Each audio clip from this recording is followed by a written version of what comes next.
if you watch television, you have probably heard the music. PJ Pacifico creates amazing sound. In fact, somebody called it heartfelt honesty. PJ Pacifico joins me now. PJ, that's like the best name ever. PJ Pacifico. It's the name they gave me. It's actually, it stands for Paul Joseph, and it's my dad's name, so I'm a junior. And a lot of people ask me if that's my, stage name, and I'm like, no, it's the name they gave me. Yeah, you lucky guy. That's terrific. So this is exciting because you're about to release or have released Every Little Heartbreak. Tell me about you've got such an amazing career. You've done all kinds of things, and we want to get into some of that. But how did Every Little Heartbreak come about? Oh, thank you. I appreciate that.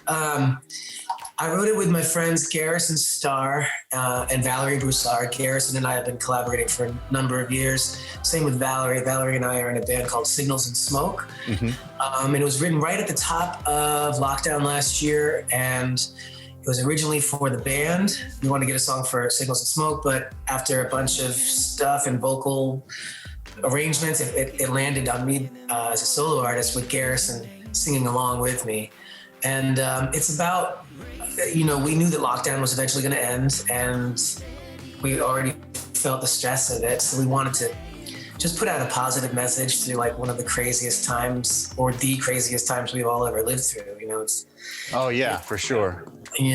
That's what we had in mind, and we didn't want it to be too romantic or lovey-dovey. It can be about anything, taking a risk with anything.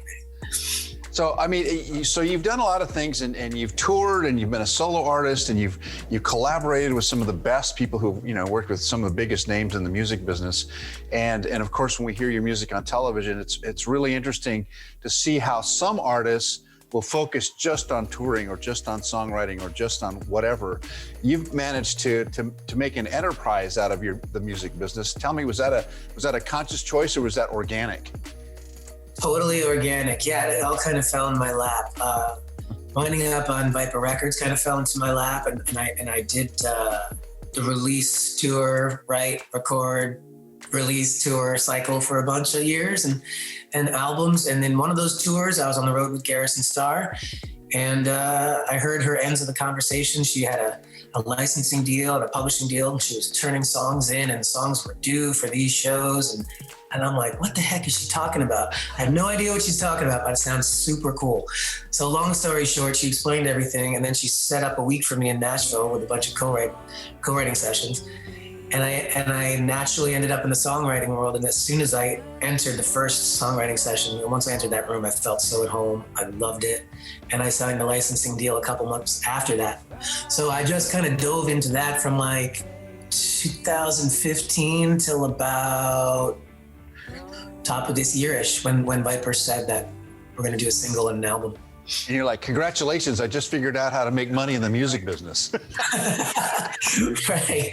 Well, I'm not stopping writing for sync or sync TV or film.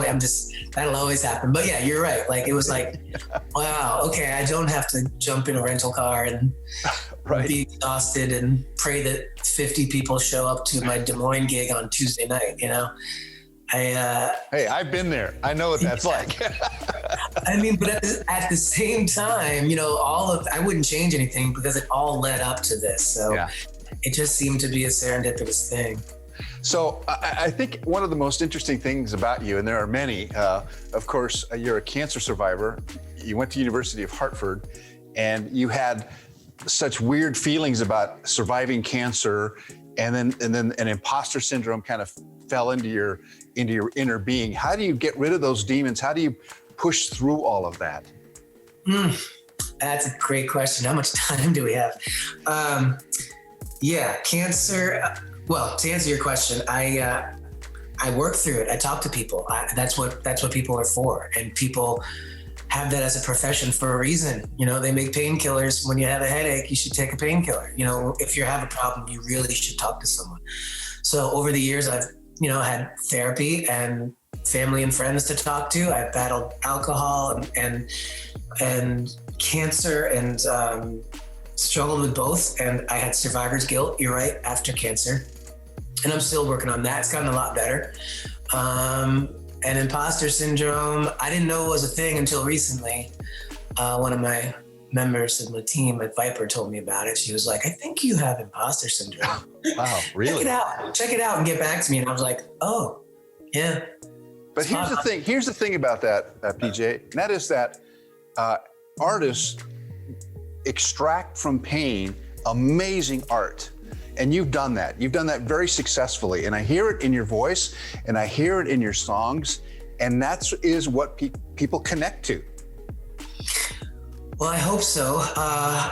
It certainly is easier to write, in a sadder, darker spot for sure than hooray, everything's unicorns and cotton candy. That's kind of rare. Yeah. But so you're right. And I hope that my songs are honest enough and personal enough, yet still have that universal and timeless quality to them where they can connect with a lot of people, because that's music heals. I really, really believe that because I've lived it. And I absolutely believe it too. And every Little Heartbreak is definitely a culmination of a lot of those things that are inside of you. But I've got to tell you, the coolest thing that I heard was I Want to Hold Your Hand on a Ukulele, and that was playing on Sirius XM. And I'm like, what is that? How did that come about? I put that out on one of my Viper albums, I think 2009 one. Yeah, a long time ago, yeah. It was a while, yeah, for sure. And I think my publicist at the time, I think it was Surefire then, got it to the hands of Sirius. And I didn't even know that happened. I was out at a club checking out a friend's band, and somebody tapped me on the shoulder and said, it was really cool to hear you on Sirius XM today. I was like, whatever, press on, have another shot. But next week, more people kept telling me, and I'm like, what the hell? And I don't know. I guess my publicist just put it in the right hands. Well, it was a stroke of genius and a really cool way to hear that song. It's, of course, one of our favorite Beatle tunes. But PJ Pacifico, you are an original. I congratulate you for your success, and thank you for spending some time with us. Thank you, man. Thank you so much for having me. Again, the new single is Every Little Heartbreak. PJ Pacifico, thanks. Thank you.